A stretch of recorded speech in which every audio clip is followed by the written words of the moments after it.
Ex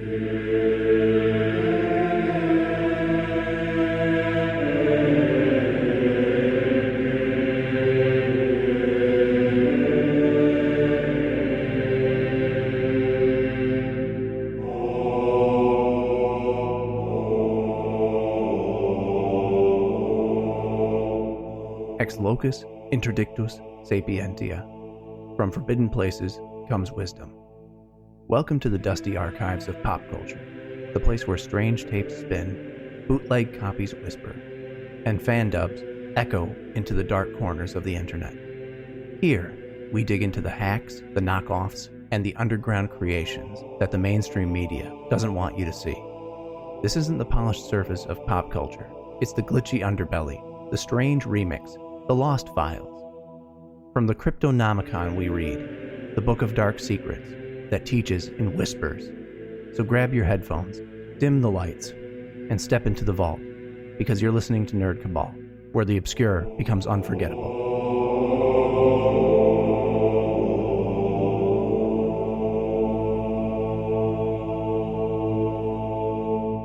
Welcome to Nerd Cabal. I'm your host, Cohesive Key. I'm here with my two co-hosts, Enviroboy and Newsman Boyer. Yeah. Say hi, guys. Hello. Didn't realize you were starting, and I interrupted such an awesome intro. That is such a beautiful like opener for just how much we don't know what we're doing. It's perfect. I love it. So today we're reading about Wizard People, Yes. Dear Reader. So a quick introduction about Wizard People, Dear Reader. This is an alternative soundtrack, but that doesn't really do it justice. It's basically as if a guy is reading it as a book on tape, and it is an alternative soundtrack to the first Harry Potter movie. It's intended to be listened to while watching The Sorcerer's Stone That's so on mute. good. It was just a little bit of history about it. It was created by Brad Neely, who is a comic book For anyone, artist. can I He's also offer now a a little television writer. thing for people? Anyone who doesn't know, Brad Neely is the beautiful mind behind the old school Washington rap from like the old school like E-Bombs World days. If anyone's familiar with that, that's the guy. It's the same guy, and it's just his work is just beautiful all around. But just anyone, if he's got a couple more claims. he does. I think he does a lot of like TV writing and stuff these days.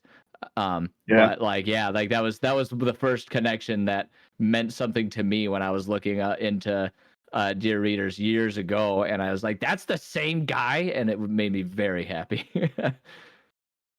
Incidentally, I did not know about Washington until I was researching Really? this topic. It's pretty great. It's Maybe so good. Maybe I'll try to find a clip at some point. Washington, 6'8", weighs a fucking ton. Opponents beware, he's coming. Anyway, he's a television writer and producer now, in addition to being a comic book artist. Some of his credits include China, Illinois. He was a South Park writer from 2007 to 2009, pardon me. He sure did. That's what That's I awesome. remember. Yeah. He also did I don't know if I'm pronouncing this right, so somebody will have to correct me. Hargnallen Sclopiopepio was the name of one of his shows. I just love that name. I don't even want to know what the rest of it is. I have no fucking idea. And then his most recent show is called Harper House.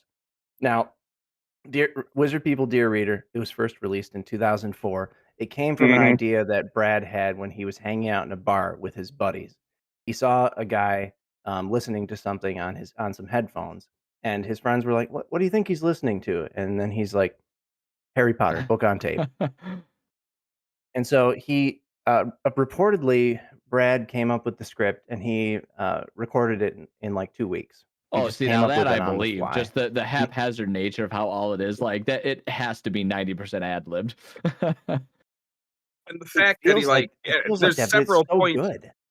There's several points when he breaks. I think there's two, if I remember right, two main points where he can't even make it through one of his lines because he breaks and laughs. It's so fantastic. You can tell he's making it up on the fly.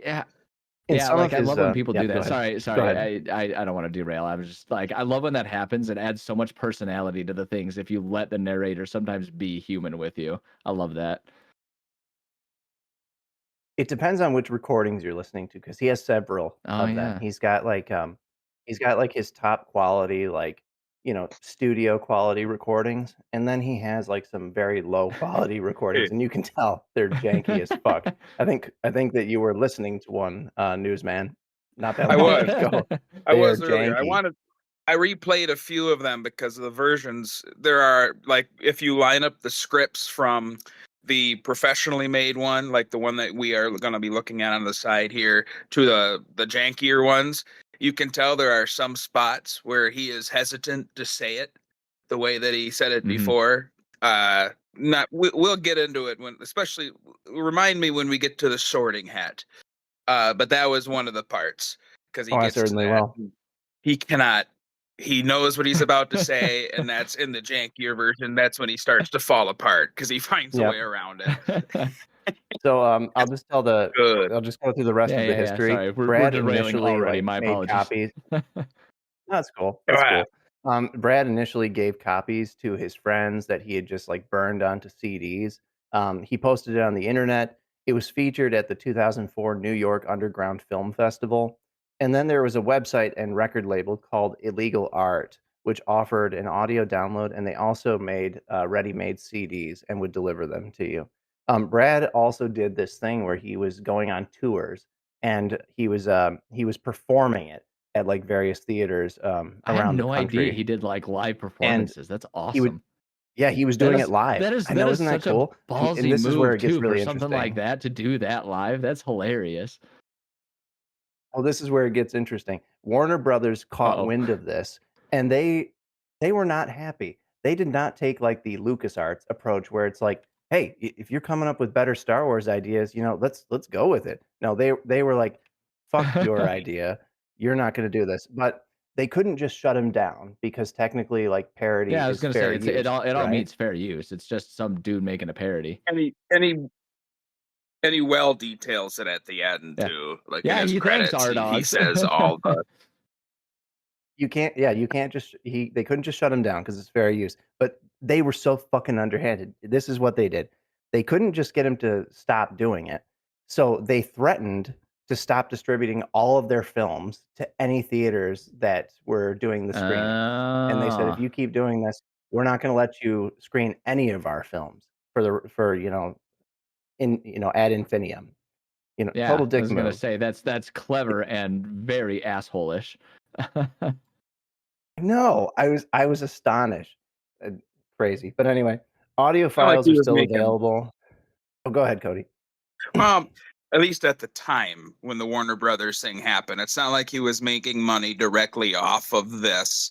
Although I think it got hairy when he started doing the live Yeah. readings because they would pay out for Right. venues, and I think Yeah, I think so. he did find a way. I can't remember it straight, but I know he found some sort of a way where he wasn't getting paid for reading the content, but Warner Brothers is like, there's still a venue being paid out, Yeah. so you're Well, the thing making was stuff. is that the venues, I think they would pay for the rights to, screen the film like they're supposed to. They'd have a commercial license for it, but it doesn't But even who has matter. the That's what rights to happened. Dear Reader? Yeah, I mean, like that would go back Yeah. to him. And But interesting little history. yep, yeah, Moral of it's the a shame. story is And big companies and monopolies are still bad. they totally are. But Brad, I mean, he probably could have fought this in court, but he wasn't interested. Kind of gave I up don't on blame it. him. Like a project like that, And he that's for moved on fun. to He was just other like, you know projects. what? This already went further than I was even hoping it would, so we'll call it good. Yeah, I think he it's said not that in worth the his credit. time. I think he mentioned that in the credits too. He's like, if you guys come after me, I'm gonna fold because it's scary and it's a lot of money, and I don't have that. Maybe that was in a different recording. But That anyway, was it was in the rough recording. Yeah. That's so funny. the audio files are still available through various places. It's on Internet Archive. It's on Brad's SoundCloud. There's other various hosting It's sites kind which of the have funny it. part about something like And that then, too. of Like you course, can tell that the idea of fighting this thing, which is on the internet, like you could tell that that's like a relic thing. That's back when they still thought you could expunge anything from the internet. It just doesn't work like that. nothing disappears Yeah. ever. It'll be there forever. YouTube has many clips. It's broken into chapters. You've watched them, Cody. Many, It's many missing. times. It's missing a few of the chapters, but I think you can find them I on was gonna Daily say if it's not Motion. on The ones YouTube, that are it's Daily missing, Motion. they are of Daily exceptionally. Motion, Vizio. There's all sorts. Yep, You there's can a bunch find of them them. all over.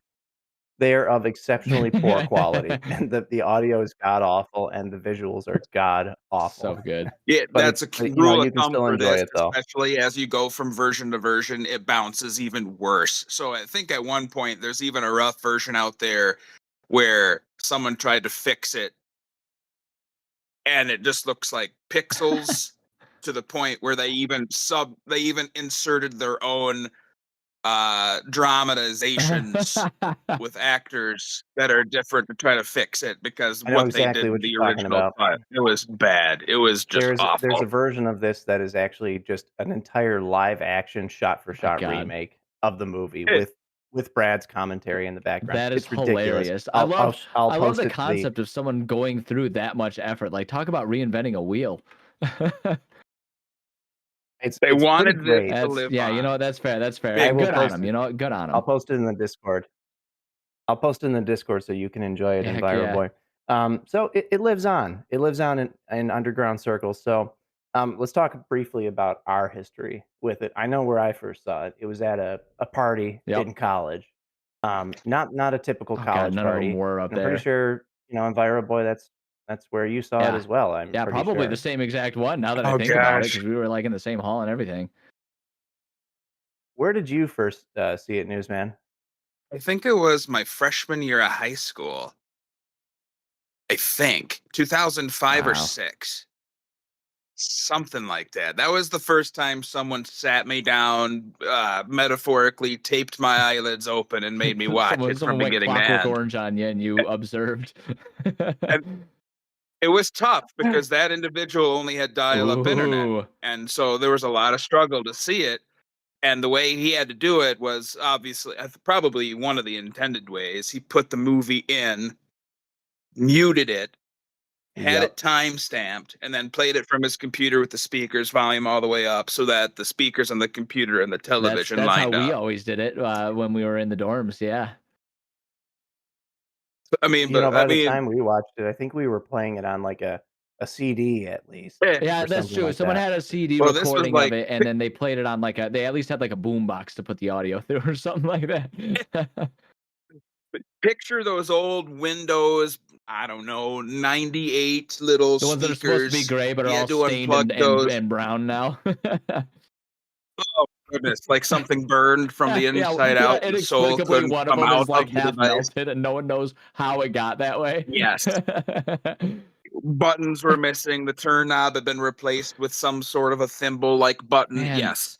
And he had put those in like a long cable next to the television and cranked it all the way up. So, I mean, the audio was already not great coming from that computer to that, but you can only imagine that Hagar the Horrible sounded like I mean, it was interesting, but it added to the honestly charm. like there's a lot of stuff like this is where I can tell I'm reaching that ripe old like midlife crisis age here, where it's like I get so nostalgic for that kind of stuff. Like there are times when I give me the crappy audio quality, give me that lossy CD that I downloaded off of LimeWire. I don't want to hear it cleaned up. That's not how I remember it. Like there's something, like you say, there's something about the charm of hearing it in that crappy quality. Yeah, lo-fi nostalgia. Right? So, just a couple more notes before we get to the first chapter. Brad does such a good job with this. He kind of remakes the plot in his own image, but it's inconsistent. He's an unreliable narrator, as your partner so eloquently put it the other day in Vira Boy. He's an unreliable narrator. He doesn't seem to actually understand the true canon of Harry Potter, and that's what makes it so fucking funny when he's going through it. Like he doesn't he doesn't seem to understand. And there's like it. instances where it's like great. he's narrating, but then there's instances where he's like reacting, he's like, oh God, this is happening. like he's watching it with us for the first time. It's so good. Sometimes he's omniscient. Sometimes he's not. Sorry, go ahead. No, there's something, and I don't mean it. I know that the latency is one thing, but there are whole scenes where there might be something happening, Yeah, he just and he's goes off on a narrating something completely non-related different, tangent. completely Yep. non-related tangent. I know, and I won't say yet because I know we'll address it when we Yeah. get to it. But like the trials on, and they're looking for the stone. One of them, I think he completely skips it because he goes Yeah, off on a complete he's tangent, like, a daydream. Harry is It's uninterested in this fantastic. challenge. And his mind wanders. He like flat out He says goes it. through it like a set of crunch. He goes through it like a set of crunches. So good. All right. So let's get to the Yeah, first let's do it, chapter. man. So in YouTube, the chapters are all labeled except for the ones that are missing. Yeah. So I've got them by their names here, and the ones that don't have names, I've made up my own names. So Good. chapter one is called Power Baby. The setting opens on a foggy looking nighttime in Privet Drive. And the first line is, the ominous fog makes the nighttime even more hoary and mysterious than usual here in suburban Britannia. Out from the shadows of God knows what dimension steps the oldest wizard in the books, the near dead Dumbledore. And this is the first example of Brad changing names and subverting existing and like what names a of people. tone setter, right? To like just the vocabulary he uses. Like it like if that doesn't give you a clear understanding of what you're about to experience. It is beautiful. It is prose. It is beautiful. And just yes, the prose. Oh God, I just remembered, it made me tangent in my head the spell that he uses just to stand up, and it's so good. Oh yeah, we're gonna get to that. Yeah, like the thing I think about always, and like talking about the pros and everything, like the thing that I always think about every time I watch this is, I would love it if he would just be an author and just like write books in that style. I would read an entire book and I would adore it. Like it would be so fun. It's really entertaining, like his unnecessary adjectives and stuff. Yeah. It's so fun. So he sees a cat that he knows right before he sets to work. He produces a wizard's tool known as the Street Darkener. That might be a better name. Honestly, yeah. I remember, isn't like the official name like a light put outer or something like that? Isn't that the official? The Deluminator. That's the official. Okay. I was gonna say, I feel like at one point in the book it's called just a light put outer or something, and I'm like, that no, come on, man, like that sounds like the joke. Honestly, it's been a while since I read the books, but I can't remember. Oh man. Kind of like how they name birds. You start to wonder where they get some of the names. Oh yeah. Oh yeah. That's a whole discussion in of itself, just like Harry Potter, the original. Well, and then there's so many things in this that are just straight up what you see is what you get. Deluminator is also, and it's just spelled right out for you and what it exactly is. So of course Dumbledore sucks away all the light from the street, and then the next line that comes in is it's just beautiful. It really sets the tone. Magical deeds are afoot to your readers. Magical darkness. What's the author? The dear readers. There's a trademark author, wasn't it? Like the author Uncle Tom's Cabin. That like wrote in that style all the time. Like would reference the readers. In her work. I feel like I know that's like a trademark thing, not trademark per se, but like a conventional for one of the authors out there. Well, as a literary scholar, I can tell you, I have no fucking idea. I don't know. I just like I remember when I first learned that. Like, it was one of the beauties of watching that in college. I was naturally like just surrounded by that kind of brand of academia that's like pedantically going into all of those things. So like I kind of was able to get a lot of that. Like, oh, this is a reference without like actually explaining its reference. And so it was kind of like it was one of the first examples I can remember of like really coming to understand like, oh shoot, writers do this all the time. They reference other works all the time. And so it's interesting how even just a spoof like this can still kind of meet that literary or that artistic trope of sorts.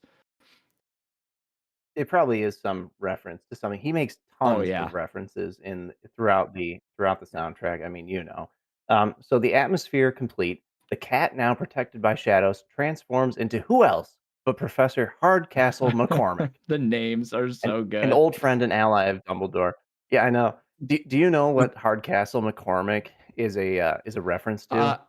Because I didn't. I knew at one point, but I can't say I remember right now. I know it is a reference. So it's a reference to it's a reference to a TV show in the 1980s, which was called Hardcastle and McCormick. And the two main characters, one was a judge named Judge Milton C. Hardcase Hardcastle, an eccentric judge notorious for being strict with the law, and he teams up with a smart-mouth, streetwise car thief named Mark McCormick in order to chase down criminals. It sounds ridiculous, but anyway, that's the reference. Must have been something that Brad grew up with. Yeah, I was gonna say that's a very specific one, but those are sometimes the best references. I'd make jokes all the time where it's like my goal is to make the joke so specific that like one person in a room of 1,000 people will know what the crap I'm talking about. I know. Before the internet, people would have had if you didn't know something, you'd be like, I gotta go to the library and get Encyclopedia Britannica. Or you'd be like me and you'd just like shrug and be like, guess I don't know that one. I guess I'm never gonna know. But anyway, they speak gravely of tonight's horrible decisions. And dear readers, trust me, their work tonight is dubious. What are they to do? Are they really going to go through with tonight's desperate plan? The choice is clearly in powerful hands, as Dumbledore ponders with his gigantic brain. But then, just then, a light approaches in the clouds. Shredding through the stratus descends no other than Hagar the Horrible. Isn't Hagar the Horrible a comic character, like a newspaper comic? It's an old comic strip. Yep, that one I knew. It's about a Viking, I think. Yeah. Yep, a Viking that's pondering life's questions in a few different ways. Was it by the same guy that did Asterix, like the Viking? You know what I'm talking about? Oh, the art is similar, so I wouldn't be surprised. But I want to say it's not. It's a little different. The eyes, I don't know. I can't remember. Asterisk. Are you thinking asterisks? Holy smokes! Asterix and obelisk. Are you thinking of those two? Yes, that's what I'm thinking. That's what I'm thinking of. It might be. He did a lot of Viking things, so I wouldn't be surprised. Could be. Anyway, Hagar the Horrible. I think it's an appropriate name. Yeah. A huge man. A huge man that if you didn't know better, you might mistake him for a giant hairy truck. It's one of my favorite lines. A line that I love. It's one of my favorite. There's so many. That's just one of them. Now, instead of referencing his motorcycle, Brad calls it his Sky Leopard, which is also an awesome name. Good. Hagar seems to be at the end of an era that has almost bested him. But lo, out from his manly pap, he produces the most manly pap. He produces the most powerful baby in the universe. Dumbledore accepts the child like the delicate button of an atomic bomb. His bowels tense. No false moves here. It's a great line. So it's like the musings of a wandering mind when they're given fiction that they're able to insert such things because no one would think of that unless it's on the fly. Like so much of it is just so delightfully out of pocket, and you're like, where does he come up with this, man? Like I as someone who's like dabbling in writing and all that these days, I wish I had a quarter of that level of creativity. Like my God. Yeah. As a former English major, this is especially too something like you can tell it's got to be organic thought or else it wouldn't land. Yeah. And it's just free forming, overly observant writing. Like he sees some of this is like stream of consciousness. Exactly what he writes. And it's like and like, you know, there's just something about it, and like you kind of like hit it where it's like you almost just like feel it, where it's like you can just feel that like this is just a man's natural thoughts. Like he's not over baking this at all. He's not trying to think and write something. He's just kind of going with it and seeing what comes out. And like I say, man, like I do my best, but my gosh, like just to have that level of raw creativity is insane. Yeah. Thinking with his eyes and working with his fingers. This is the first reference, which kind of like also subverts the main plot, which is it makes Harry into like this all-powerful kind of godlike being, which is hilarious. Almost like or maybe it's in his own mind, but it's like beyond godlike. He's the most powerful baby. He is the Harry. He is the There's so many references to it. So and it references this further. Hardcastle pleads with Dumbledore not to go through with the plan. What plan, you ask? Well, they are going to leave this veritable weapon of the gods, this paradox of babiness and power, right here on a frickin' Muggle's doorstep. And then I'm gonna play the first clip because I think this is hilarious. This is a good clip. This is perfect. As Hagar gnashes his teeth in inner conflict and almost drowns in snotty, fearful tears, his master Dumbledore tells him to wait in the frickin' car if he has to. He has to. I remember. I have a distinct memory. First time I ever watched this, that was the line that hooked me on this. Like everything that was happening so far, I was like, okay, all right, this is fun. I can get this. But then when he just because like.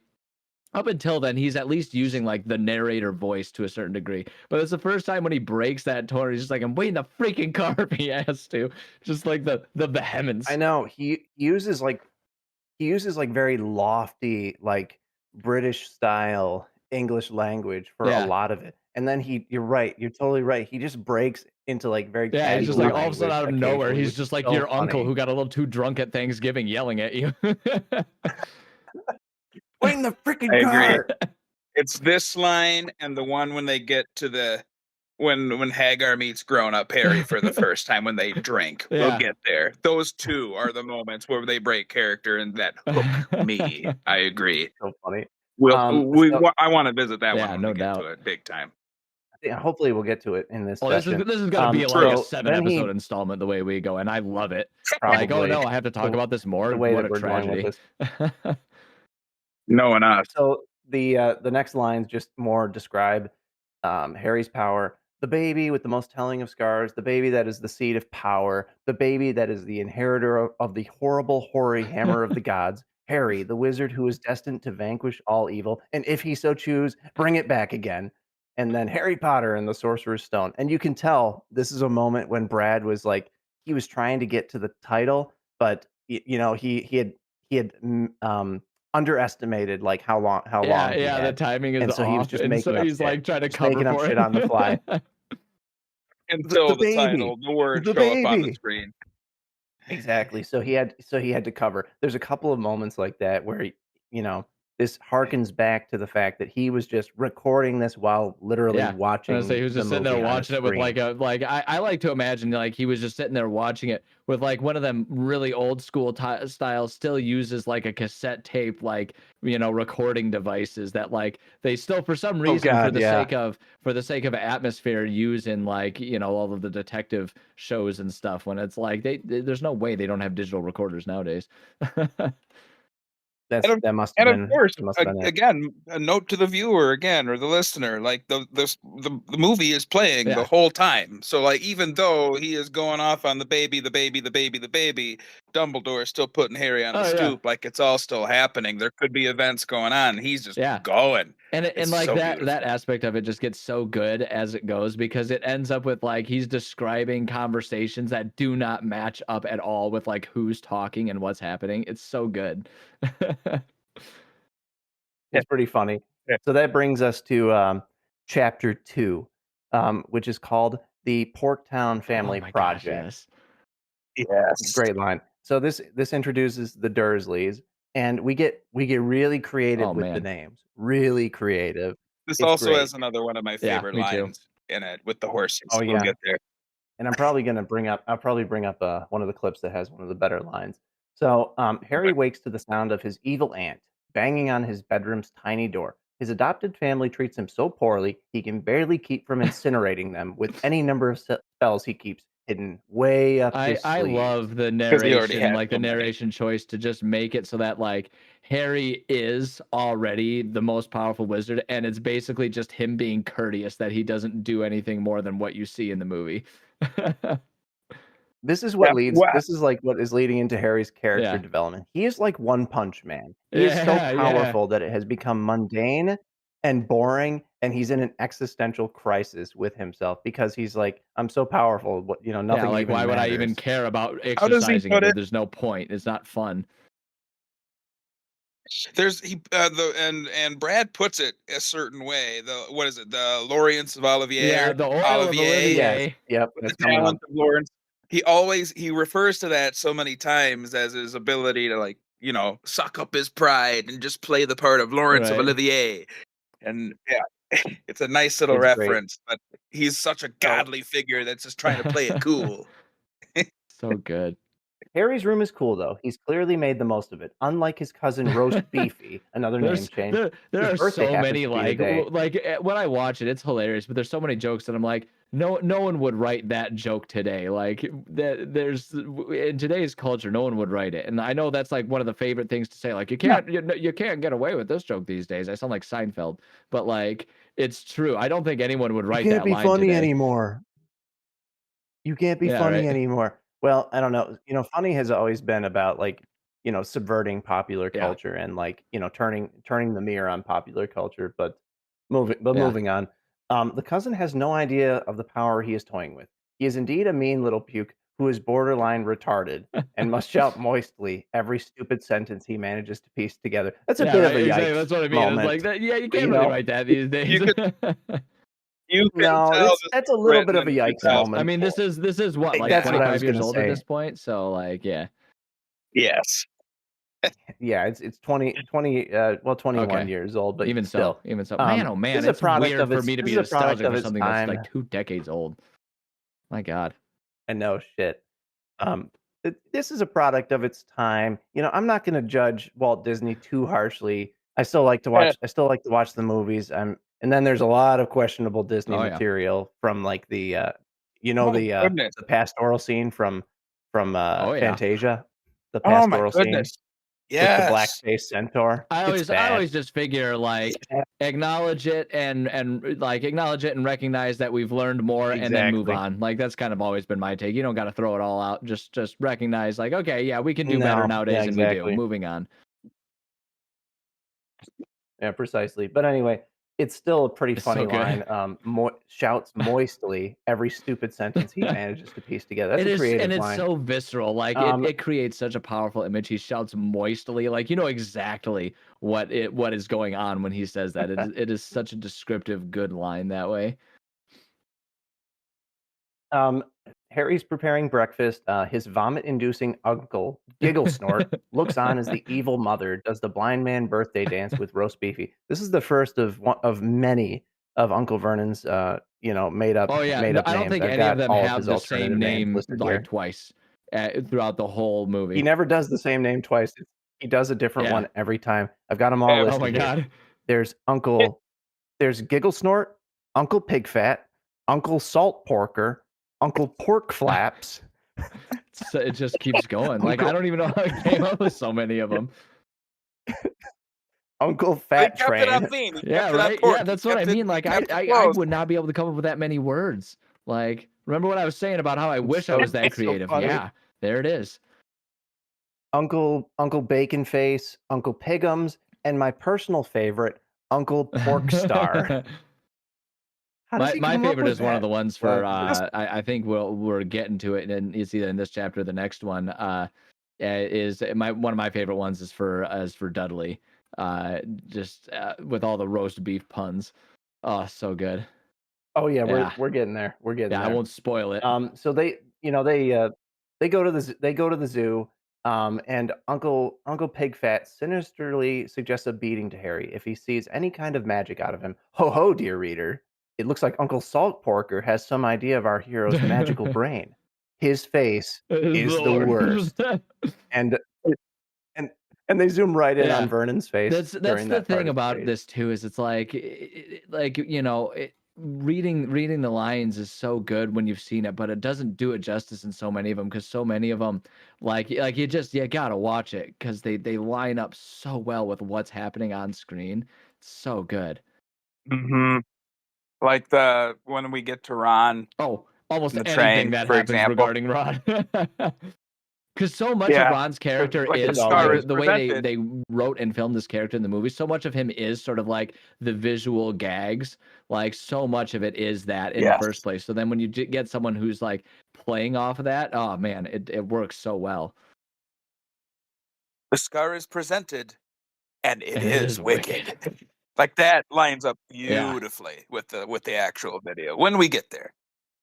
So I missed one of the clips I was going to play. So they're talking about Dudley's roast beefy's birthday gift, and he doesn't have the amount that he does, and I'll play the clip. Chunks of demands splatter on his parents' faces. Harry must stay calm and repress his urges of igniting the house in a demonstrative fireball, ending the life of these 3 little pigs. But our wolf remains cool. God, I love that. It sounds Chunks so of demands. so fucking right edgy. when it says it. Right when it says it turns to Harry just glowering at them.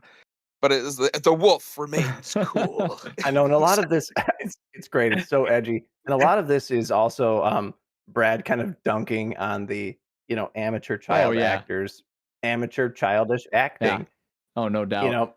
Dan Radcliffe, he was not the best in the first movie. He came along, but no, it was a rough start. It was a rough start. Yeah. Who can blame him? Like, and no shade to him either. Like, certainly I couldn't do. My current acting abilities could not match that performance. Not to say anything. Yeah. That's not to say anything bad about Dan Radcliffe, and then Rupert Grint, I think, was actually pretty good in the first film. Although he had a smaller role. Like I say, a lot of it was kind of based on like physical humor, and I feel like kids, whether they mean to or not, really excel at that. Yeah. Imagine the pressure too, and I know this is like a whole other topic, but imagine the pressure of these kids that are going into these iconic roles. Like in the books, Ron isn't that small of a role; he's like the second kid. Like there's first kid Harry, second kid Ron, and like all of the kids that played the parts had to go in there going, "I got big shoes to fill, big wands to hold, so to speak," and they killed it. Oh yeah, I thought for kid. Well, he improved anyway, but a lot of this is Brad dunking on on some of the questionable acting. But anyway, they go to the zoo. They see the snake, and it says Harry, the sweet wizard in remission, is psychically linked with the beautiful snake being, having dreamt himself of eating leopards, boars, and dick pics. Very creative. So instead of being a parcel mouth, he's just psychically linked. Another example of it seems like Brad didn't really know the story. He clearly did not. He was making this up. I'm pretty sure, like, I don't know how factual it is, but I'm pretty sure, like, when he went about this, or at least I've heard, like, he hadn't even really read the books. He just basically was going off of what he's heard secondhand from people about it. Like, he had never watched the books or read the books or watched the movie. Even better, yeah. I agree. That's even better. What's the one phenomenon, the Dunning-Kruger effect? Like the less you know about it, the more you think you know about it. But anyway, so moving on. There's a pretty good line coming up here. Harry, for once, feels in tune with the natural universe. He sees himself in the snake. This snake has no parents. It is dangerous and it is beautiful. Yeah, great line there. But cousin Roast Beefy Weefs notices some action and runs over to spoil it. And here comes another example of Harry, knowing about his powers. He totally loses it and frags Roast Beefy good with a glass begone spell. Wowoosh! The terrible cousin spills his ass into the cage as the supine beast nobly erects itself out and is thanking Harry as it slithers into the nightmare hearts of all the muggles nearby. You know what I was thinking is, Frags Roast Beefy. Is that a Halo reference? It might be. About this. At the time, that was the biggest game that would use that reference for sure. I mean, one could argue early Call of Duties and whatnot, but I think it has to be. Yeah, I was going to say, reference. Like, given the time, thinking 21 years ago, like that was back in the day when like really Halo was the multiplayer game that people were doing. Yeah. So big time. Yeah. Well, and here's probably your favorite line here, Enviro Boy. And what do you know, dear reader? Providence must have cast a glass be back spell, because take a look at the zoo's new acquisition. It is a play, a tragic comedy. the lament of Roast Beefy O'Weefy. Ha ha! That's not my favorite one, but it is it is up there. It is very up there. It's a good link Roast with the earlier poem reference for sure. Yeah. So that's the end of that chapter. Moves us on to chapter 3, Yes, which is two left, right in their unthinkable faces. left, right in their unthinkable faces. Chapter 3 is called Harry's Depression. And it starts off with the Hog family enters their home to regroup after Harry's formidable blow. Uncle Pork Flaps tries to tear Harry's wig off, but remembering that Harry is a boy and probably his hair is real. Probably. And probably his hair is real. It's so good. This is it's such a stupid. This is one of but my such a favorite good line. lines. Oh my god. This is one of my favorite lines in the whole thing right here. No more magic. His throat rasps without its usual gravy lube.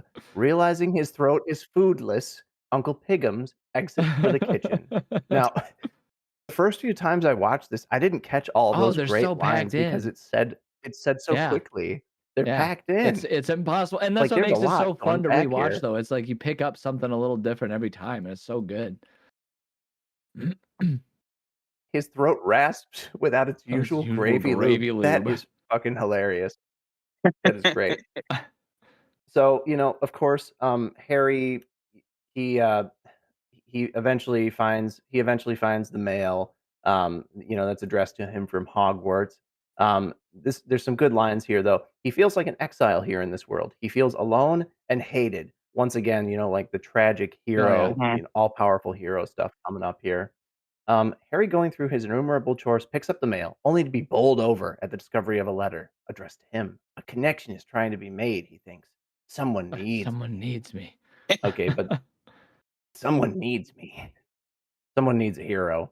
They're holding out for a hero. But cousin Ragtime That's roast the one beefy right there. That's thinks my that favorite Harry one. has a possible Ragtime cookie. roast beefy. Because when you just look at the outfit, That's the one. it's when he's in his smeltings outfit, and he looks like he's part of some sort of like barbershop quintet or something. Yes. It's so good.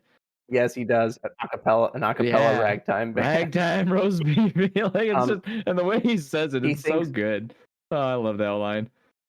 He thinks that Harry has a possible cookie or wafer and takes away the letter before Harry can open it. Uncle Piggums inspects the letter the best he can with those eyes. and a phantom of fear crawls across his goudish face. Harry wonders what could be so wonderful. What could be so wonderful as to freak out Uncle Piggums Porkstar in his goudish face? Uncle Porkstar, Uncle Pork Flaps, Uncle Fat Train. But moving on. Birds from every breed and fashion begin to crowd the Pork and Chips home. With letters addressed to Harry, Uncle is beginning to feel the pressure. And here comes the next greatest line. Harry, in a spiral of depression, turns to the escape of the world of miniature equine aficionada. He produces many a wine out of nowhere spell and is drunk every day before noon. That's a great line. That's a great one. Like when he's doing the horse, the equine aficionada, he's just there in his cubby hole playing with the horses in the night. Just absolutely, he looks bored out of his ass. Miniature equine aficionada, like it's so funny because it just, for me, it immediately brings this very visceral image. Okay, I'm gonna go on a bit of a tangent. Interrupt me if it's getting too long. But I can remember, as a kid, at one point, my dad, just in a fit of nostalgia, he wanted us to go to there was at the nearby university, they were having a model train exhibit, and he wanted to go because as a kid he had a couple model trains, so he was just kind of curious. He wanted to go check it out, so we go and check it out, and it's like an entire convention center full of model trains. And for me, that line for some reason just brings back that memory, but supersedes it with just a bunch of dudes hanging out with little horse dolls. One of them's collecting the Barbie horses or something, and it's just an entire convention center of equine aficionada. And it just makes me think of that, and it's such a visceral image. I get nostalgia for this scene too, and the mention of equine aficionada. But I think back to when I used to play with Legos in my room as a kid. It's a good scene. But anyway, Vernon's battle with the birds goes on. One morning, while doling out biscuits, Harry listens half-heartedly to his uncle's plans of a gigantic cat to be unleashed upon his feathery foes. But Harry's attention is drawn to the window. Now, it's so funny. What's so funny about this scene is like Vernon, when he's talking, you can't hear him talking, but he has Oh yeah. affectations and like his way of like talking and gesturing. It kind of looks like he's hatching like Yeah. this very Oh dastardly yeah, like well, plan. because He's and like, it, oh, it that speaks to cat. the actor's ability just in general. Because like if you know the story, you know that this is when Uncle Vernon's losing it, but you don't need the lines. Like you don't need his lines, like fictional or how they actually were in the movie, to recognize like this is a man who has lost his grip on reality, and that's what makes it work so well. Is because he kind of adds that offhanded line about like releasing a giant cat as you're watching these images of a man who has clearly gone absolutely bonkers. That's Yep. great. Oh, this cat is really Like, going it's to gonna get them him so good. good. But Harry's attention is drawn to the window. Sunlight. Harry can almost cry at this simple gift of the universe. And if it weren't for these awful people, he would cry, but he must not show weakness, or else they'll hand him his ass. Every line is So good. good. Of course, the scene happens where all the letters just burst through the fucking furnace and into the living room, and a couple more great lines come up.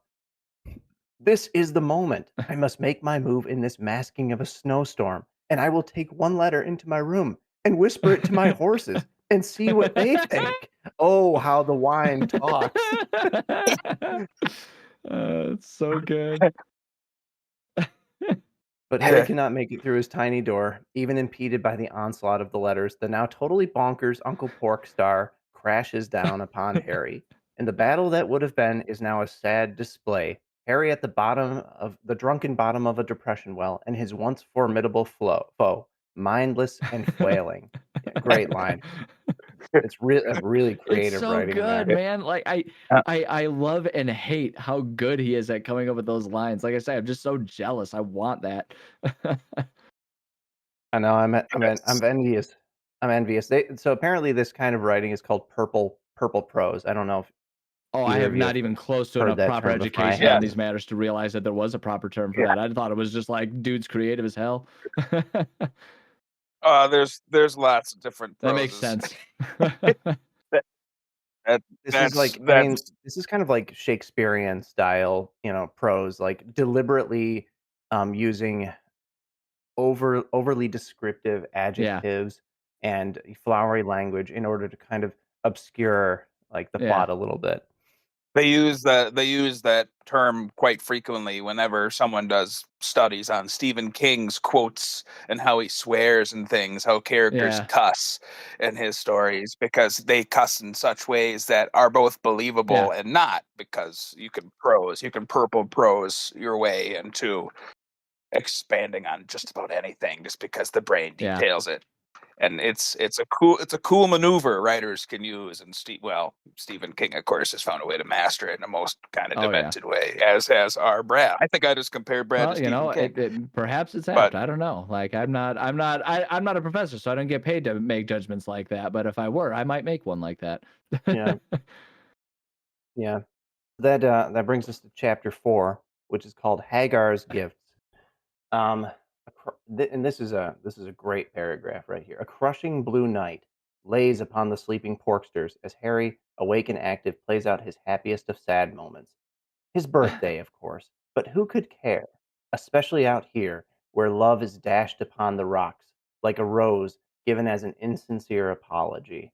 Wow, that is great. That sounds like something out of James Bond. There's something so like I don't even know the word to describe it, but something so strangely incredible about how he'll use such like beautiful descriptive language that like you could imagine seeing in like something written to be a classic for the ages, while also referencing the Porkstar family in the same line, like something so just like irreverent about it. I don't know if that's the right word, but like it's incredible. Extreme contrast is what it is. And how he wrote it too, like he adds that sigh in there. He wrote that in and speaks Yeah. sigh. His birthday, of course, right when you see him drawing the birthday cake that says happy birthday in the dirt floor of the lodge. If you want to call it a lodge. Again, descriptive words for the picture that you see. Yeah. It's Beautiful. just incredible. And like I say, it's one of those things that's so fascinating to me. And I wish I had that like what is apparently just sort of a natural aptitude for that blend of, like I say, of humor with also just like genuinely beautiful writing. It's so incredible. Yeah, that's a good one. Love is dashed upon the rocks like a rose given as an insincere apology. Well, so Hagar busts in, of course, and Brad lines it up pretty well with the actual like Blam! bangs that you would have heard. Blam, blam, blam. The Porktown family scuttles into position, and what busts in the door is far more than expected. It is Hagar, the horrible, the nightmare of hair, a I wall love of a the Nightmare man, of Hair. It makes me but think of some buried sort of under. like WWE intro. It immediately makes me think of Tangela, the Okay, yeah. Pokemon, a nightmare of Oh, hair. But yeah. buried under his woolen chest is a heart that I'd trust a baby Well, with. and so did the near dead Dumbledore. Well, yeah. Yeah, exactly. And Professor McCormick. So he goes up to Vernon, who's brandishing the gun at him. His face is a mask that displays he is in no mood. He bends the gun that is pointed in his face straight in half. A bullet ejects into the heavens, interrupting an angel's sleep. Poor Angel. An- yeah, it's another good piece of writing. Harry rolls into view after Hagar confuses roast beef he eats for Harry. No, don't take that chili barrel to Take that Hogwarts. chili barrel to Hogwarts. I am Harry. And now I here's love another how one he where says it. I love it because I in the am movie he just Harry. says it like, Yeah. "I'm Harry," but in this is like, Yeah, "I right. am He Harry." Like, does the whole Spartacus he thing with thinks it he's some practically. crazy powerful being. Yeah, I, I am Spartacus. No, I am Spartacus. pretty much. Now, if this is another moment where Brad breaks the fourth wall. Now, if you cry easy here, dear readers, be careful. For Hagar produces for Harry his first ever birthday gift. It is a cake, handmade no less, with love by a warrior of the wind. Very good. Very I good. love the casual like Who are you, assigning nice of man? these grand titles onto characters that he does, like by the hand of a warrior of the wind. Like, okay, so I guess we've established that Hagar is a warrior of the wind now, and that sounds like a title that means something in this world. That's what it Yeah, is, isn't it? A lot of the character titles he comes up with are almost like yeah. honorifics. It's like he's just like Hagar the knighting them Horrible, in the different near ways dead at will. Dumbledore. I love it. Yeah. Yeah, it's great. So Harry, this is where Harry goes into like he's feigning a child's ignorance, and this is where the oil Yep. of Olivier comes in. Big time. Who are you, nice man? Harry asks, feigning a child's air. Hagar says, Hagar. Deadpan. So Hagar great. says Hagar. And then Hagar. And he tells Harry that he is the gatekeeper and key master at Hogwarts. So he's both the gatekeeper and the key master. So he got a bit of a Oh yeah. promotion in this version of the canon. Keeper and the He, keys. yeah, the key master, not just the keeper of the keys, the master of the keys. The Yeah. keeper of the keys would be under him, I would Yeah. imagine. So Harry thinks that a man like this could be in the market for a sidekick. What's Hogwarts? He says. A masterful play by Harry. Play by And Harry. this part cracks me up. Hagar stumbles around with words and seems a bit put off at himself. Clearly, sidekicking for Hagar would suck balls. And now we're introducing some of like the more crass Oh yeah. language that is it's intermittently in there with like this really grandiose Well, what's language. funny And too it's for so me funny. about that sequence too, when like yeah, with like the like what's Hogwarts? A masterful play by Harry. Like that remember what we were talking about? Like there it almost feels like he takes a few cheap shots at the child actors. That feels like one of them to me, where it's just like a masterful I play know. as like because that's a 100% a line that a child actor would 100% say exactly that way. What's Hogwarts? it is totally dunking on the child actors still. So Hagar says, "You're a wizard," and then Harry, again, with the talent of Lawrence of Olivier, feigns surprise. I can't be a wizard. I'm just Harry. Again, with the oil of Olivier. And then the clip. Well, just Harry, I imagine then that lions are just lions, and gods are just gods. You are a special boy. You don't know it, but you and I go way back. Oh, Harry wishes he could have a glass of wine or something right now. Again, going back to Harry being a fucking degenerate drunk. It's great. You and I go way back. I love that the way he delivers the lines so much. He sounds like a male Jennifer Coolidge in so many of them. It's so good. That's accurate. And I also love the, well then, I suppose lions are just lions and gods are just gods. It's so superfluous. So he gives him the letter and Harry begins to read. And then Brad zips through this so fast. It's like, It's doesn't so even good. matter. Come to Hogwarts and be a wizard, Harry. Come to Hogwarts and be a wizard, Harry Potter. It says. He reads thus aloud. Come to Hogwarts and be a wizard, Harry Potter. And then Uncle Baconface races in to interject a spit parade. That's great. Spit parade. And of course, there's the big reveal. There's the big reveal that the Dursleys actually knew that he was a wizard. Now the sickest, pinched up mouth of an ant lets out that Harry's parents did not, in fact, die in a car crash, but were, of course, destroyed in a much cooler way. A wizard's fight. Is this the first time that Brad Neely really directly references Aunt Petunia?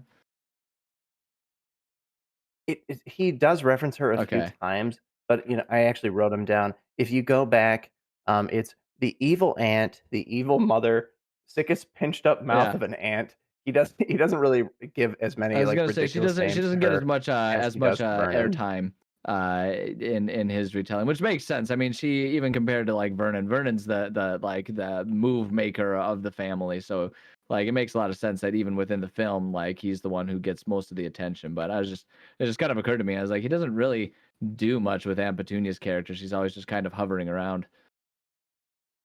He doesn't, and even compared to roast beefy weefs, Vernon has like the majority of the ridiculous names. He really like spent a lot of time. Like I say, Vernon. at least definitely within the scope of the movie, just with the films shown, like Vernon is definitely the most active of the family members. The rest of them are kind of there to demonstrate that there's no allies for Harry, but it is Vernon that's kind of the driving force of most of it. And I wonder, like, it makes me wonder just like about the films themselves, like how much of that was sort of like a directorial choice, just with it being easier to swallow and believe a villain that's like a large, gruff-looking man, as compared to anyone else. I wonder if that was just sort of an intentional choice for like making it easier for a younger audience to track and follow. Oh yeah, could be. So then he, Hagar. This is a good line too. Hagar steps in, seeing that Harry is in no state to argue for himself. This night is gonna end good for Harry. End of story. This night is gonna end good for Harry. It's great because it lines up. It lines up very well with like Hagar like talking angrily at the Dursleys. Roast beefy weefs grabs Harry's cake and begins to munch it. And Hagar describes the pigs as muggles to Harry. Music hating, magicless muggles. Now, if there's music any people, hating is random. It's great. Well, if there's any people in the world that would dislike music, it would probably be the Dursleys. They seem to just dislike. Yeah, I'm pretty sure in the book even like there's when he's when like the whole all the wizards are out walking around in their clothes because they're so happy that Voldemort died. I'm pretty sure Vernon makes a comment exactly like that, like, oh, one of their music shows or something like that. I'm pretty sure there's a line exactly like that. Goddamn right. hippies. Those goddamn I remember hippies. something like that. Yeah. Well, where was I? He lays down the law on Harry's schooling. A big fat yes. He's going. Hagar then goes on to say that the great Dumbledore is the teacher at Hogwarts and will make Harry into a man and stuff. Uncle Fat Train spews, make him into a man and stuff. Uncle Fat Train spews a slander on Dumbledore in return, and Hagar gives him a truly horrible face and points his magical umbrella and starts to say a spell like, "Don't ever talk again, fatty." So good. And that brings us to the next. Wait, no, sorry, that's not the next clip. Roast Don't skip beefy. slobbering, smacking jowls. Slobbering, smacking jowls is fantastic. So It is great. The slobbering, smacking jowls of roast beefy interrupts him, and zap goes Hagar with the umbrella, and voila, a curled up Cheeto Curled up shoots right on Cheeto. roast beef's bottom. Woohoo! Shouts Harry. About time he burst that Cheeto. He's been trying to birth it for years. I'm glad you played that one as a clip because that's just It's the so right good. way. Like the tone, I know. and it's again, it's that example of how he jumps from like he's being this like almost like a proper dramatic narrator. Then all of a sudden he's just like sitting there cheering with us, like woohoo! A Shakespearean actor. A Shakespearean actor in many of the parts, like delivering like these gorgeous monologues. Hagar takes a sip off of what has to be whiskey, and some people who watch this and have commented on it swear that they remember seeing Hagar like take something to drink out of his pocket. But all he's doing is I think he's taking out his pocket watch and looking at it. But it lines up pretty well with what he's saying. takes out a flask and sips. Well, and the some funny whiskey, thing about it too is when and you he just hands think the about the flask to stature Harry. of Hagrid, a pocket watch would still like proportionally kind of look like a hip flask. Yeah, to a kid like Harry, that's a flask, a big one. Yeah. A big one. Harry takes a giant pull off the flask, the alcoholic that he is.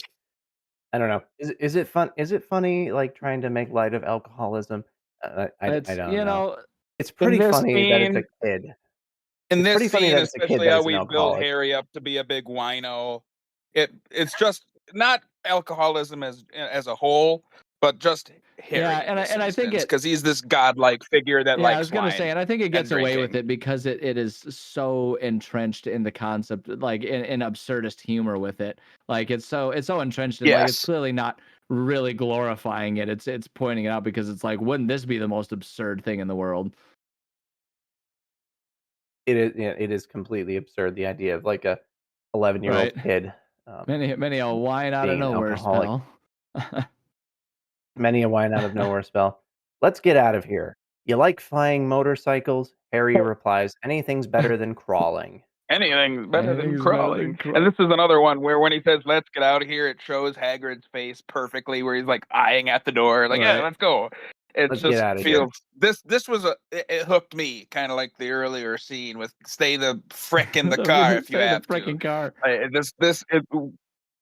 rolls so good here. Yeah. I know, the way he looks at him is great. So that leads us to chapter 5, which is called London's Bowels. Oh my God. Midday London. Whilst walking in broad daylight with Hagar the Horrible, Harry bravely reads his syllabus's demands. It is funny because, Hagar is like, what, an 8-9 foot gigantic fucking dude? Yeah, walking around in broad daylight, bound to attract attention. So Harry is reading through like the stuff he's got to get: wands, sand, magical sand, one Turkish massage owl. Where can I ever hope to obtain such obscurities? And then Hagar leads him into the leaky cauldron. And one of your lines that you like here, Cody: a bar? Hagar the Horrible, you better know what you're getting Harry into. Oh well, I mean, he obviously gave him whiskey, and he's no unfamiliar when it comes to the wine. So perhaps the bar is the one that needs to know what it's getting into as Harry enters it. Exactly. Yeah, poor Tom the barkeep, man. He doesn't know what's about to happen.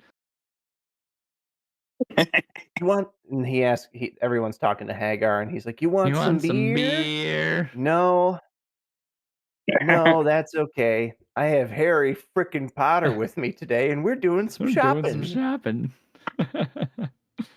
There's a couple of descriptors here that I never really noticed when I was just listening to it until I was like really studying it in more detail. The bar inhabitants crane their boozed up eyeballs into view. They all want to see the legend of Harry P. Old women, leathery hats, And grizzlied madmen pinch themselves to make sure they are not dreaming. Grizzlied madmen in leathery hats. That's what I did not catch. And I'm like, man, that's great. Right. That's great. It's really funny.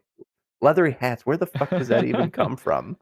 I think it's the imagery because I mean, it's perfectly. They're all wearing those types of hats that like they kind of have on film and with lighting effects and stuff that happen, kind of have that strange uncanny valley look to them to me. Probably because they're all like, so in some way, shape, or form, coated in something so that they hold a perfect shape when even in motion and stuff. Yeah, yeah. Well, it's a good one. I Yeah. like that one.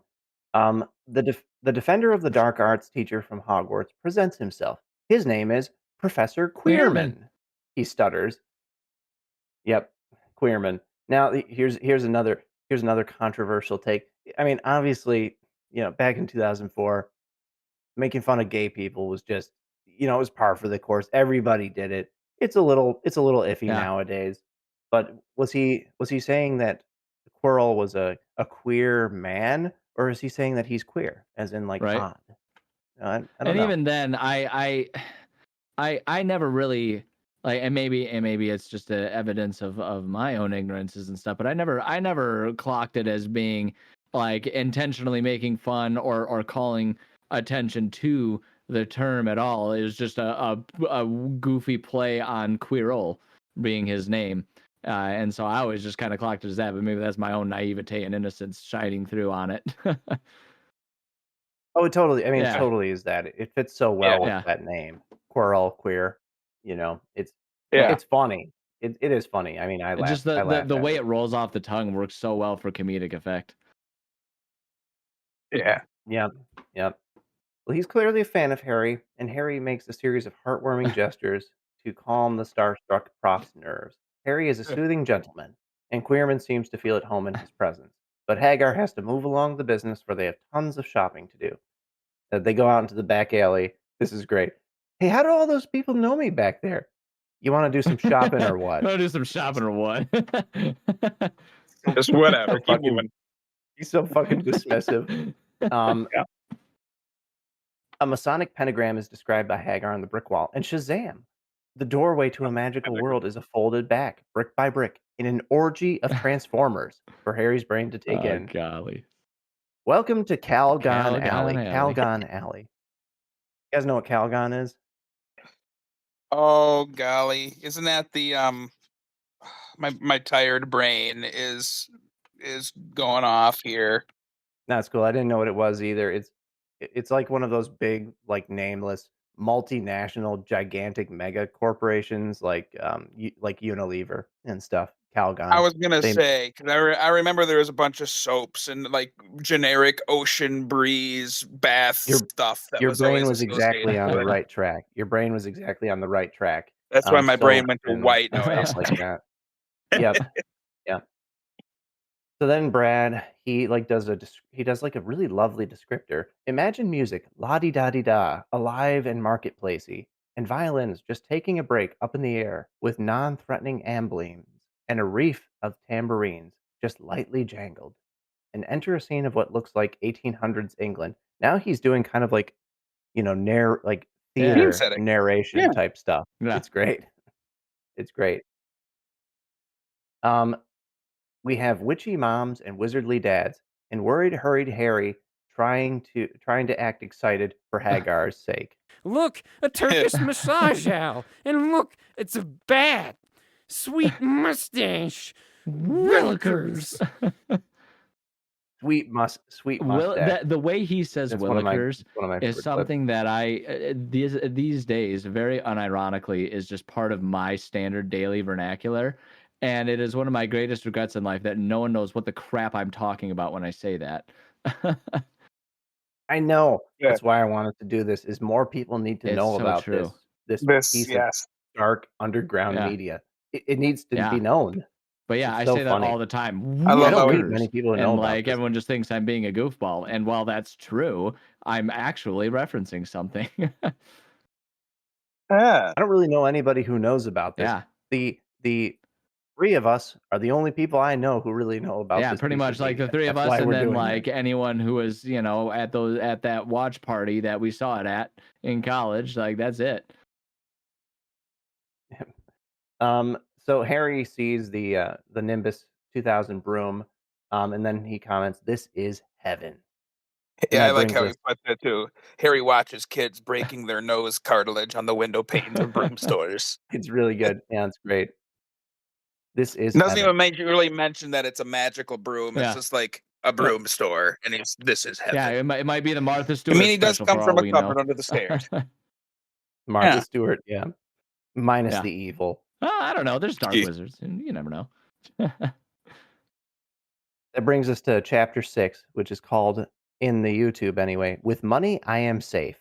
Very capitalist Oh view of yeah, the that's world. just a proper way to view it. That's the way it's supposed to be, or so our leadership has made me Yeah, indoctrinated to believe. just just in case any government types your Yeah, mind. I want to Yeah, be on that's the the proper way to right live. side of history, and that's the winning side. And right now, the capitalist side is winning. So, yeah.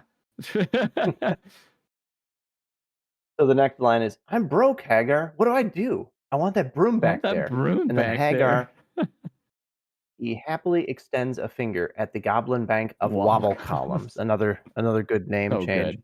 If you look at those columns, they are Oh, so haphazard and wiggly piggly. it's always one of those things It too looks where ridiculous. It looks like it could I collapse. understand they did it for the sake of aesthetic, but when you think about like the lore and like the world building implications behind it, it's like, do they not know what architecture is? Like, are they so dependent on magic that they're like, we'll just go ahead and enchant this to stand rather than building something properly? And why wouldn't they just enchant it to be up Right? and Yeah. proper? Doesn't make sense. Too easy. Yeah. Too easy. No, they Too wanted easy. it to look They weird. enter They the saw the foyer. Muggles doing everything straight, and they're like, "Well, we clearly can't do that. We're way too wizard racist to let ourselves be like the Muggles." Yeah, that's what it is. It's contrarian action. They enter the foyer among evil, pasty, hobbity, goody goblins. They are running the money show. Clever turnips, these needle teeth. This is so It really bad is. I was because, gonna like, say, yeah, we're gonna start you know, editing it. It's like, man, we might want to just like edit that whole thing out of it. Although this one's not Brad's fault. it's pretty bad. This is just the source material, man. Exactly. That's what I was gonna say. This is not Yeah. Brad being bad. I mean, JK, I, you know, JK's gone off the deep end. Oh yeah. Let's be honest here. Let's lay it on the Um, table, folks. I didn't. Let's just lay it on the table. When it comes to like some of her earlier accusations, like, okay, she doesn't create good woman characters. She doesn't create good diverse characters. I'm willing to shrug that off and be like, okay, well, that's a product of her time. She was raised in an extremely Right. homogenous, area, white bread bumfuck Mhm. England or Scotland, really. Like, okay, that's fine. She has been accused a lot of times of, like, the goblins being a very racist epitaph against, Yep. Jews, and it's really showing through with Yeah. Brad's commentary Yeah. here. They are running the money show, these needle teeth, clever turnips. Clever Oh, man. turnip. The human It's here about where 3 years of age description is pretty Yeah. wild. I love that. Do you wanna read it, newsman? Me? Yeah, do it, read Oh it. gosh, golly. So imagine a human of about 3 years of age with antler-like nose and ears, and a jellyfish draped over its head, then stuffed into a leprechaun suit. It's a It perfect really descriptor is. of the goblin. It's spot on. Yeah, it's great. That was the direction they Great. took it. That's where they went with it. We don't have to have me reading all these. We can do it like in grade school, Yeah, popcorn. No, read we got to do read one popcorn style. You paragraph can at a just stop in the time. middle of a sentence. Popcorn reading, yeah. I hated that so much when we Exactly. had to Oh, do golly. that. Man, that's bringing back Right? memories. Yeah. So Hagar hands over the key to one of the bankers, and then Harry says, "What else of mine does he have?" Harry What else ponders. of mine does he have? Never Like, this is Rich's tone. It never comes back to that. It never comes Yeah. back to that again, but it's said so What else of mine does he suspiciously. have? And then he breaks the fourth wall again.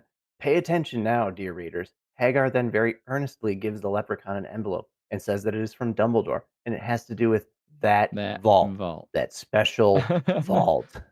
The goblin is in time with Hagar, and they know that this is grave business. That vault. Now they're going down into the actual vaults, and I'll play the next clip. The grossest looking humanoid in the world tries to scuttle around on its moon-shaped limbs. It tries to remain cool and orders Hagar and Harry to follow it. It unlocks the door and backs away, trying to resemble what it thinks is a cool-looking person. But in reality, it is freaking Harry and Hagar out miserably. I can't contain myself with that part. It is so funny. Unapologetic, charging right into it. He rips that fucking guy apart. Like what he thinks looks like a cool person. But he is freaking Hagar and Harry out miserably. Oh man, so good. Funny. And then Enviroboy, why don't you read the next line? The door to Harry's vault swings open, and right away starts to blow the socks off Harry P. Hagar makes noises out of his mouth, but Harry is not available. The piles of gold that are his instantly make everything beautiful for Harry. Not available. It's gonna be okay. It's gonna be okay, he thinks. I know. I love the way that he says it. Not available. And it's like, that's again, it's one of those zoom in points, right? When like you just see Harry's face and he's doing the like, whoa. I know. So good. I know. In a podcast format, we can't show you the actual video clip, but it's so perfect. Good. They go on to the next vault, and Harry thinks, more of my gold? The leprechaun lifts a clawed finger up and down, tickling the door's back enough that it unclenches in its threshold and swings open. Really good descriptors there. Not to reveal a pile of treasure, but to reveal a silly little gunny sack. Hagar walks in, snatches up the gunny sack, and stows it away on his humongous person. And this is my favorite line in this chapter. This is between you, me, and the little Patty McGrossat. Okay, HP? Oh, so man. Mean. So we'll end this episode at the end of chapter 6 and pick up on chapter 7 for the next episode. Perfect. Thank you for listening to Nerd Cabal.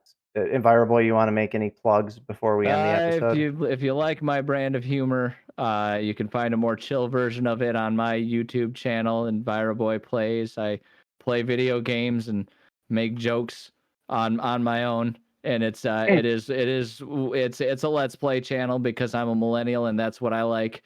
And you can come check it out, and it's a fun time, and I respond to every comment because I only get like 3 of them a week, and it's a great time. You've got good stuff. And Newsman Boyer, sure. You want to make any plugs? Yeah, if you like board games, outdoor wildlife photography, news, because I post a lot of news, particularly in one region of the Western United States, but mostly national as well. At Newsman Boyer on just about any platform, you can probably track me down. I'm not as public as I used to be because I'm no longer I'm not an anchor or reporter anymore so much, but I still produce the news, and I also like to photograph wildlife in Yellowstone National Park and stuff. So if y'all are bored with that, or if you're a big time board game, I almost just nerd extraordinaires like myself, because I lose my mind for those things, hit me up at Newsman Boyer. This guy knows Instagram. His board game.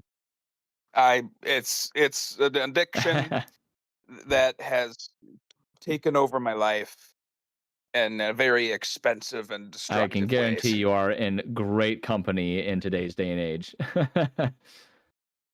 I hope so. Yeah, it needs to pay off somewhere. I'm sorry, I interrupted you. You were going to give your Instagram tag, I think. I think it's the same at Newsman Boyer. I think everything, because I am very, once you're in the news, they want you to have one handle. I was going to say you're a man who knows how to brand properly. It simplifies the process. If there were more of those handles out there, I would have lost my identity to myself years ago. Thank you for listening. Nerd Cabal is hosted and produced by me, Cohesive Key, along with my co-hosts, Enviroboy and Newsman Boyer. You can contact me at cohesivekey@gmail.com. Ex locus interdictus sapientia. From forbidden places comes wisdom. Thank you for joining us in the shadows of pop culture. Until next time, keep searching the vaults.